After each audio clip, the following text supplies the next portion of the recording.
नमस्कार, मैं हूं आपके साथ सोनिया चौहान। हरियाणा की खबरों में आप सभी का स्वागत है। रुक करते हैं खबरों की ओर। सोनीपत कुंडली औद्योगिक क्षेत्र में बर्तन बनाने वाली फैक्ट्री में आग लग गई और बताया जा रहा है कि आग फैक्ट्री के 3rd फ्लोर पर लगी थी और आग की चिंगारी उठते ही वहां मौजूद कर्मचारी बाहर निकल आए और साथ ही सूचना के बाद मौके पर पहुंचे फायर ब्रिगेड की टीम ने कड़ी मशक्कत के बाद आग पर काबू पा लिया और साथ ही ऊंचाई होने की वजह से कई दिक्कतों का सामना करना पड़ा। वहीं आग लगने के कारण शॉर्ट सर्किट बताया जा रहा है और इस दौरान कुंडली इंडस्ट्रियल एसोसिएशन के डायरेक्टर सुभाष गुप्ता बिजली निगम को पत्र लिखकर फैक्ट्रियों में लगी आग को चिंता को लेकर उन्होंने चिंता जताई है। साथ ही जांच कर पुख्ता इंतजाम करने की भी मांग की है।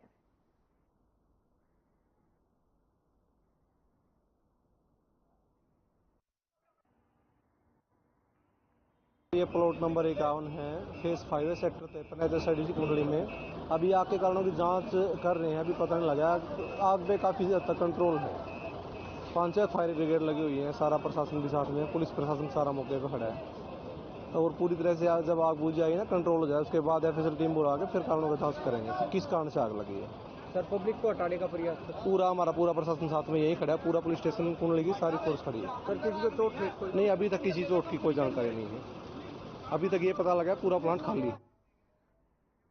हरियाणा के सीएम नायब सिंह सैनी चुनाव प्रचार के आखिरी दिन पर पंजाब के पठानकोट पहुंचे, जहां उन्होंने बीजेपी उम्मीदवार दिनेश सिंह बब्बू के समर्थन में चुनावी जनसभा को संबोधित किया और जनता को संबोधित करते हुए सीएम नायब सिंह सैनी ने आम आदमी पार्टी और इंडी गठबंधन पर जमकर निशाना साधा। सीएम ने कहा कि ये गठबंधन जनता की आंखों में धूल झोंकने का काम कर रहा है और इसकी नीति और नियत ठीक नहीं है।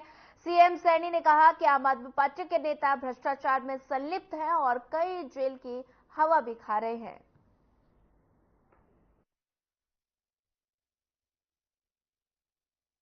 देश और प्रदेश की जनता की आंखों में धूल झोंकने का काम कर रहे हैं। इनकी नीयत भी ठीक नहीं है, इनकी नीति भी ठीक नहीं है, इनका नेतृत्व का तो पता नहीं कौन है कौन नहीं है। ऐसी हालात इन लोगों की है और ये लोग देश के अंदर भ्रष्टाचार के लिए वोट मांगते हैं। देश के अंदर जो देश को तोड़ने वाली ताकतें हैं, उन ताकतों के साथ बैठ करके ये चाय पानी करते हैं, उनको बढ़ावा देने का काम करते हैं। अभी जो व्यक्ति यहाँ पर लोगों को सुरक्षा देने की बात करके पंजाब के अंदर सत्ता में आया है, वही व्यक्ति आज बोलता है कि आतंकवादी घटनाएं बढ़ गई है। तो फिर आपने वोट किस लिए लिया था, किस आधार के ऊपर वोट मांगा था? आज पंजाब के लोग इस बात को जानना चाहते हैं। आपको बताना पड़ेगा, लॉ एंड ऑर्डर की व्यवस्था की जिम्मेवारी ये इस सरकार की है, परंतु किस प्रकार के इनके मंत्रियों की वीडियो वायरल हो रही है, किस प्रकार की घिनौनी हरकतें भ्रष्टाचार के अंदर लिप्त है। इसके मंत्री स्वयं जेल के अंदर चले गए हैं, इनका सरगना वो जेल के अंदर पड़ा है। भाइयों, ये लोग देश और प्रदेश को लूटने के लिए आते हैं, ये विकास के लिए नहीं आते। 7वें चरण के चुनाव के लिए क्या कहेंगे 1 तारीख को? मैं सभी पंजाब के लोगों के और जो 7वें चरण के अंदर जो वोटिंग के अंदर हिस्सा ले रहे हैं, उन सब से अपील करना चाहूंगा कि आप नरेंद्र मोदी जी के नेतृत्व में इस देश को मजबूती की तरफ ले जाने का काम करें और कमल के फूल मोदी जी को राष्ट्र हित के अंदर वोट देने का काम करें। ये अपील मैं सभी से। चलिए बढ़ते हैं अगली खबर की ओर। हरियाणा के पूर्व गृह मंत्री अनिल विज यमुनानगर पहुंचे और यहां उन्होंने बयान देते हुए कहा कि राहुल गांधी वायनाड रायबरेली दोनों जगह से हारेंगे और हिंदुस्तान छोड़कर चले जाएंगे।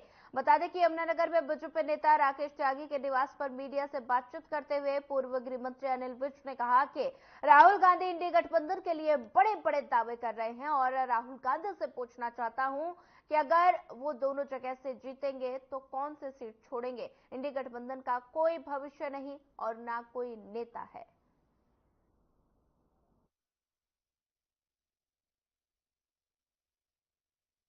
देखिए, इस चुनाव में राहुल गांधी ने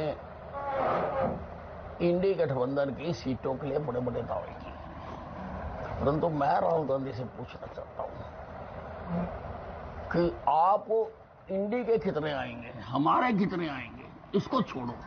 आप अपनी सीट का बताओ कि आप कहां से जीतेंगे, वायनाड से जीतेंगे, रायबरेली से जीतेंगे या दोनों से जीतेंगे। अगर दोनों से जीतेंगे तो ये बताओ कि दोनों में से किसको छोड़ के जाओगे।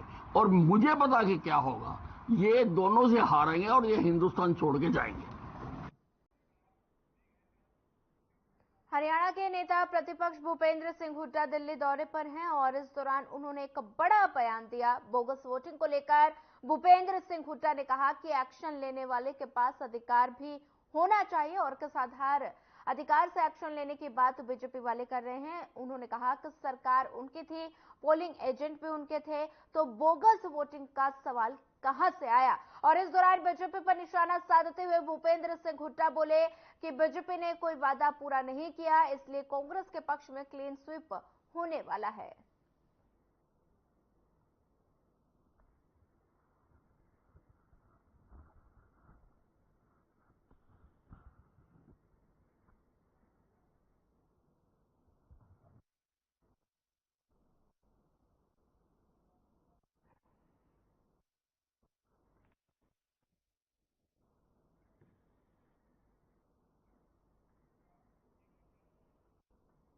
बोगस वोटिंग को लेकर सियासी पारा बढ़ा हुआ है और इसी को लेकर कांग्रेस के प्रदेश अध्यक्ष उदय भान का बयान सामने आया। उन्होंने कहा कि बीजेपी बौखला गई है और सरकार अल्पमत में है, तो वहीं पूर्व मुख्यमंत्री मनोहर लाल के बोगस वोटिंग में लिप्त अधिकारियों पर कार्रवाई के बयान से अधिकारियों और कर्मचारियों में खलबली है और फिलहाल मनोहर लाल अपनी जीत के प्रति आश्वस्त नजर आ रहे हैं और 1 जून से कार्यकर्ताओं के साथ बैठकें करके उनका आभार व्यक्त करने की भी बात कही है।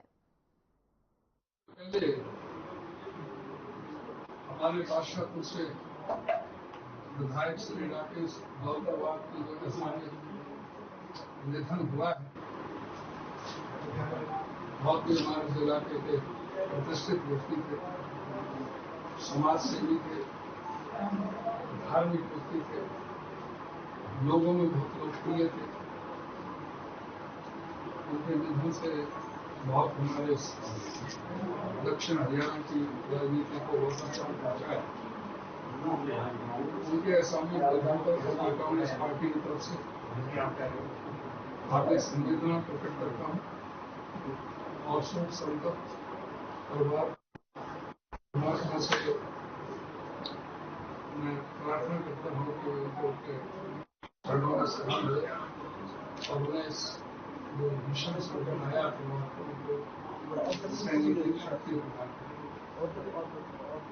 साथियों की कल हमारे मुख्यमंत्री मनोहर लाल खट्टर जी,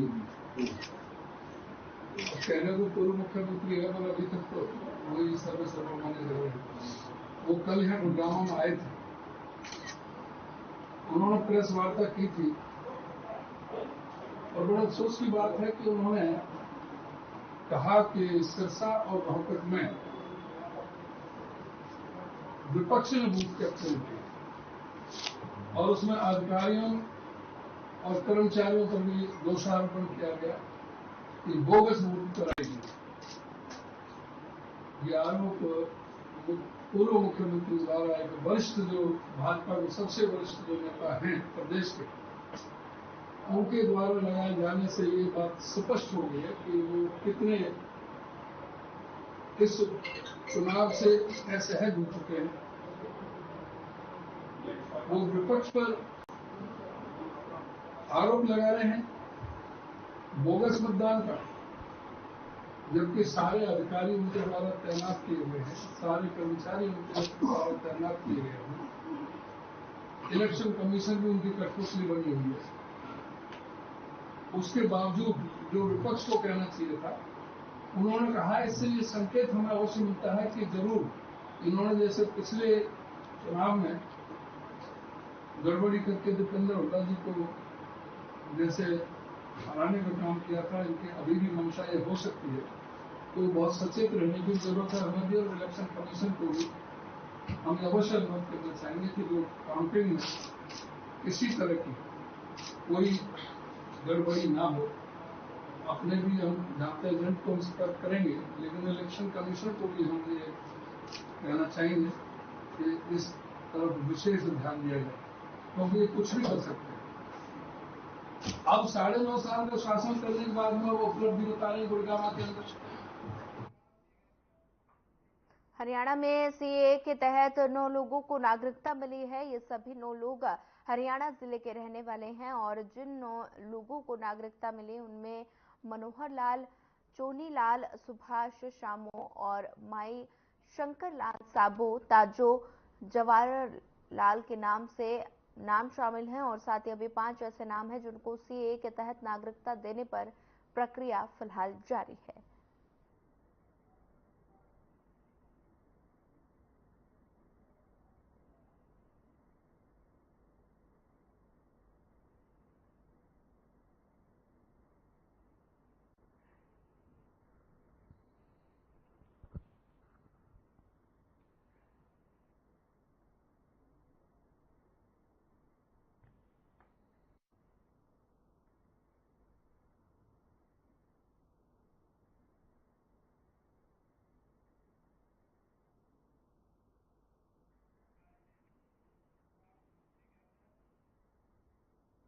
करनाल में एक परिवार ऐसा है जिसमें एक पेड़ को बचाने के लिए अपने घर से लेंटर को ही काट डाला।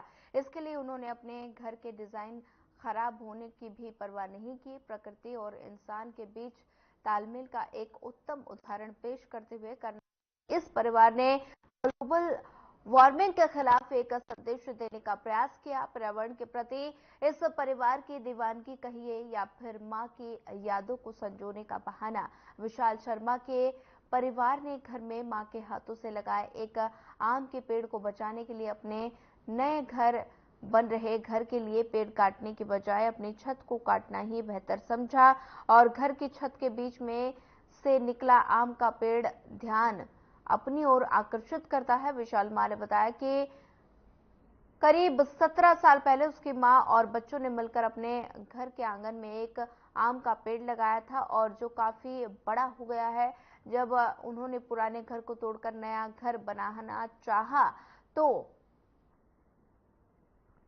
ये पेड़ उनके निर्माण कार्य के बीच आ गया था और राजमिस्त्री ने घर की छत डालने के लिए इस पेड़ को काटने की बात कही तो उन्होंने राजमिस्त्री से कुछ ऐसा करने को कहा कि पेड़ भी बच जाए और घर की छत भी बन जाए। इसके लिए उन्होंने लेंटर में ही सुराख करवाना बेहतर समझा।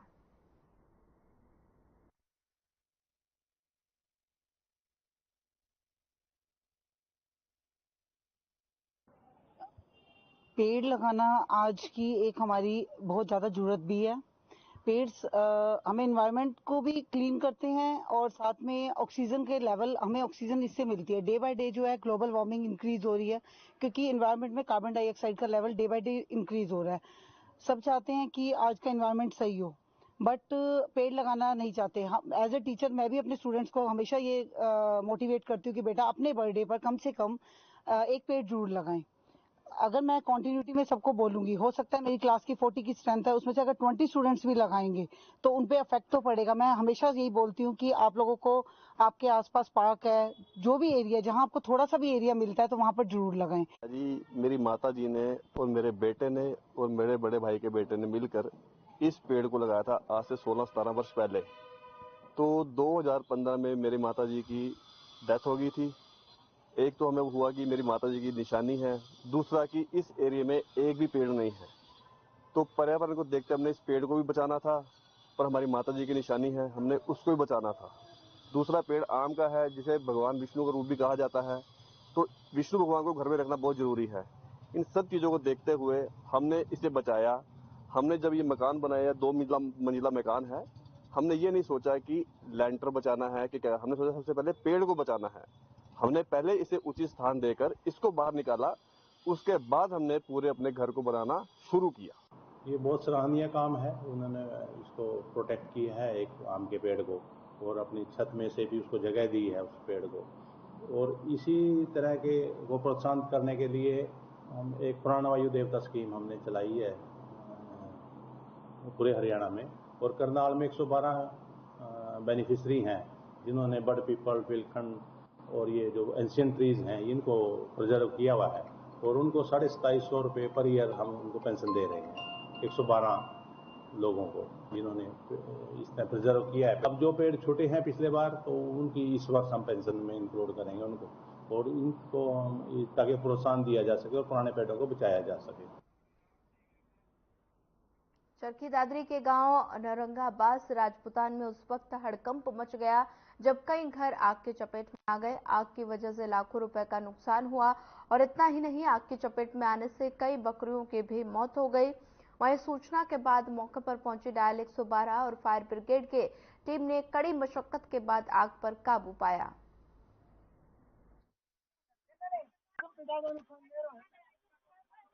केबल है, ओपन केबल है, स्पार्किंग हुआ यहाँ पे। एक बार पहले स्पार्किंग हुआ था, आग लगी थी, तब काबू पा लिया था, बताया भी गया था। आज फिर ये स्पार्किंग से आग लगी है, पूरी आग फैलती घरों के अंदर तक गई है। पानी की कमी थी, फायर ब्रिगेड भी लेट आई है और यहाँ पे बहुत ज्यादा नुकसान हुआ घरों में, माल की बहुत ज्यादा हानि है। न्याय की मांग कर रहे हैं, बिल्कुल गरीब है, सहाय लोग हैं, दुखिया में रहने वाले आदमी है। ट्रकिंग से इसमें स्पार्क हुआ और आग लगी, यहाँ पे बहुत नुकसान हो गया, काफी घरों को नुकसान हो गया और फायर ब्रिगेड को भी फोन किया, बहुत लेट पूछी, अब आग पे काबू पाया गया है। माल माल की तो नहीं, बाकी घरों का नुकसान हो गया, अस्पताल के घर जल गए। प्रशासन से है, जो गरीब बस्ती को नुकसान हुआ है उसको मदद करी जाए। अंबाला में ग्रामीणों ने प्रदर्शन किया। ग्रामीणों की मांग है कि अंबाला से शामली निर्माणाधीन नेशनल ग्रीनफील्ड हाईवे में एंट्री कट बनवाया जाए, जिसको लेकर स्थानीय लोगों ने धरना दिया। किसान नेता ने बताया कि निर्माणाधीन मार्ग इंद्री के कई गांव से गुजर रहा है और आसपास के 35-40 गांव की पंचायतों ने एंट्री कट को लेकर प्रस्ताव डाला और वे कई अधिकारियों से इस बारे में मिल चुके हैं, लेकिन अभी तक कोई सुनवाई नहीं हुई है।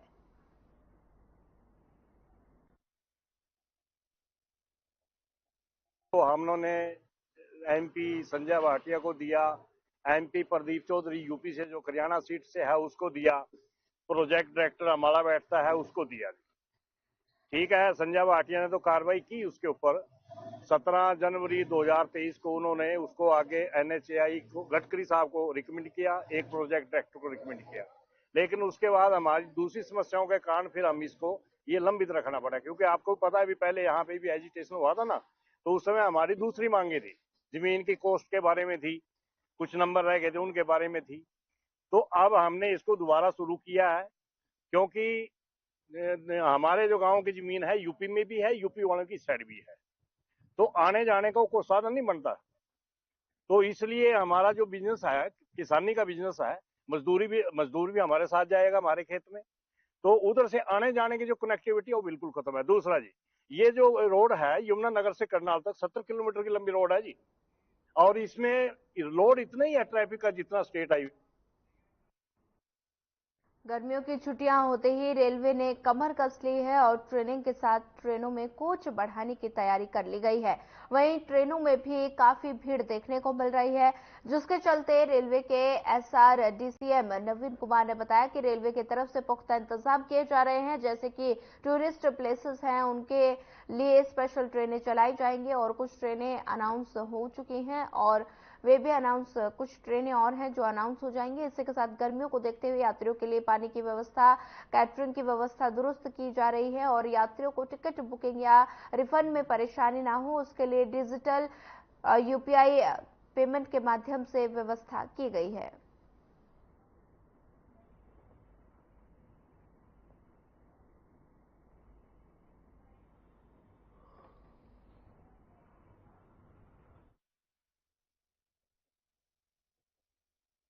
ये हमारे अलग अलग स्तर की तैयारियां हैं। जैसे जो लंबी दूरी की ट्रेनें हैं उसमें जिन ट्रेनों में कोच ऑगमेंटेशन फिजिबल है उसमें हम कोचों की संख्या बढ़ा रहे हैं। कुछ ईस्ट बाउंड और जो टूरिस्ट प्लेसेस हैं उनके लिए हम समर स्पेशल ट्रेनें चला रहे हैं। कुछ ट्रेनें अनाउंस हो गई हैं, कुछ ट्रेनें अभी प्रपोजल गई हैं और वो भी अनाउंस हो जाएंगी। इसके अलावा यात्रियों की सुविधा के लिए अभी गर्मियों में जैसे स्टेशंस पे पानी की व्यवस्था है, कैटरिंग की व्यवस्था है, इन व्यवस्थाओं को दुरुस्त किया गया है। साथ ही स्पेशल काउंटर्स जो हैं टिकटिंग के लिए उसकी भी व्यवस्था की गई है। इसके अलावा यात्रियों को टिकट बुकिंग में या रिफंड में खास करके जनरल क्लास में उसमें परेशानी ना हो, इसके लिए हमने वहाँ पे डिजिटल पेमेंट जो है यूपीआई के माध्यम से इनकी भी व्यवस्था करी। गर्मी लगातार कहर बरपा रही है। तपती गर्मी के बीच चरखी दादरी के विभिन्न वार्डों में पेयजल और बिजली की समस्या लगातार बनी हुई है। स्थानीय लोगों का कहना है कि वो अधिकारियों से शिकायत करके थक चुके हैं, लेकिन समाधान नहीं हो पा रहा और इससे लोगों में काफी ज्यादा आक्रोश बना है। आक्रोशित नागरिक पहले गौशाला चौक पर एकत्रित हुए और रोड को जाम कर दिया गया। जाम की सूचना मिलने पर शहर थाना प्रभारी निरीक्षक रमेश कुमार मौके पर पहुंचे। उन्होंने लोगों से बातचीत कर जाम का कारण पता किया और लोगों ने उनके समक्ष बिजली और पानी की समस्या रखी। संबंधित विभाग के अधिकारियों को मौके पर बुलाने की मांग की और इसके बाद जन स्वास्थ्य विभाग से जय धीरज और बिजली निगम से जय साहिल मौके पर पहुंचे। उन्होंने पुलिस अधिकारियों की मौजूदगी में लोगों को समस्या का समाधान करने का आश्वासन देकर जाम खुलवाया।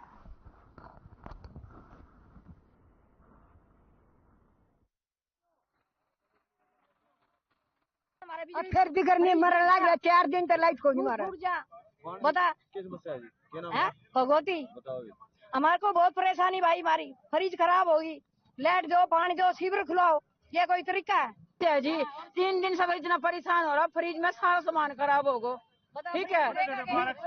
और बिजली जब भी चली जावे जी। अभी कंजम्पशन पिछले कुछ दिनों में उन्होंने लगभग पिछले साल के मुकाबले 150 से 160 गुना के आसपास कंजम्पशन ज़्यादा हुई है, जिसके कारण लोड भी बढ़ा है। और ये लोड एकाएक बढ़ने के कारण कुछ ट्रांसफार्मर्स डैमेज हुए हैं। तो यहाँ एक ट्रांसफार्मर था 200 का, वो सुबह सुबह हमने चालू करा दिया है, क्योंकि ओवरलोड है, इसके कारण बार बार उसके फ्यूज जल रहे थे। तो एक ट्रांसफार्मर 100 का और यहाँ पे 10 मिनट के अंदर आ जाएगा और वो चालू कर दिया जाएगा। अंबाला में पिछले कई दिनों से हीट वेव का असर देखने को मिल रहा है। अंबाला का तापमान 45 के पार रहा और भीषण गर्मी का असर लोगों पर साफ दिखाई दे रहा है। स्वास्थ्य विभाग ने भी लोगों से अपील करते हुए कहा कि जब भी घर से बाहर निकलें तो अपने आप को पूरी तरह से ढककर निकलें और पानी की बोतल साथ रखें। तरल पदार्थों का सेवन ज्यादा से ज्यादा करें ताकि हीट वेव से बचा जा सके। वहीं गर्मी को देखते हुए बहुत सी संस्थाओं द्वारा पानी की छबील लगाई जा रही है ताकि लोगों को गर्मी से राहत मिल सके। लोगों ने भी उनकी इस पहल के लिए उन्हें धन्यवाद दिया है।